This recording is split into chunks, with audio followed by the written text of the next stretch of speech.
నమస్కారం అండి. ప్రకృతి మనకు ప్రసాదించిన ఎన్నో మొక్కల్లో అద్భుతమైన ఔషధ గుణాలు దాగున్నాయి.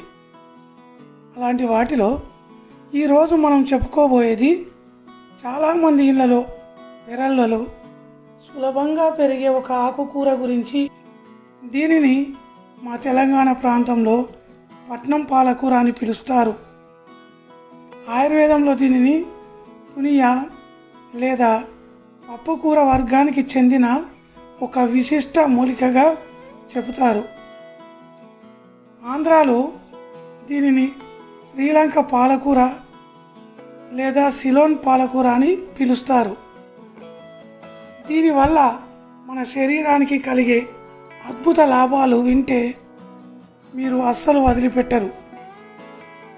ఈ పట్నం పాలకూరలో బోలెడన్ని పోషకాలు ఉన్నాయి. మొదటిది రక్తహీనతకు చెక్.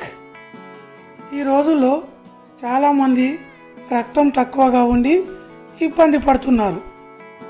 ఈ ఆకుకూరలో ఐరన్ అంటే ఇనుము శాతం ఎక్కువగా ఉంటుంది.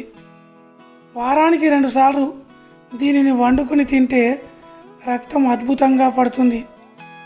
రెండవది కంటి చూపు. ఇందులో విటమిన్ ఏ పుష్కలంగా ఉంటుంది. రేచీకటి రాకుండా చేయడమే కాకుండా కంటి చూపును మెరుగుపరుస్తుంది. మూడవది ఎముకల బలం. వయస్సు పైబడిన వారికి వచ్చే మోకాళ్ళ నొప్పులు, ఎముకల బలహీనతను తగ్గించడానికి ఇందులో ఉండే కాల్షియం ఎంతగానో సహాయపడుతుంది. నాలుగవది జీర్ణక్రియ. ఎవరైతే మలబద్ధకంతో బాధపడుతున్నారో వారికి ఈ ఆకుకూరలోని పీచు పదార్థం అంటే ఫైబర్ ఒక వరమనే చెప్పాలి. ఇది జీర్ణక్రియను సులభతరం చేస్తుంది.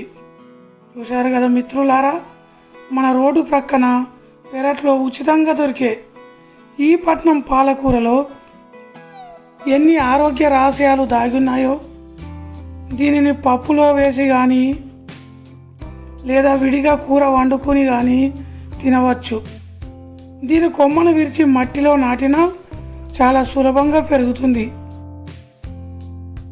మరి ఈ మొక్కను మీ ప్రాంతంలో ఏమని పిలుస్తారో కామెంట్ సెక్షన్లో తెలియజేయండి.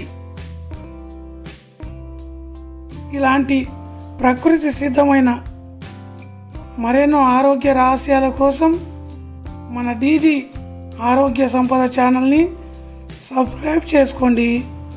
ఆరోగ్యమే మహాభాగ్యం.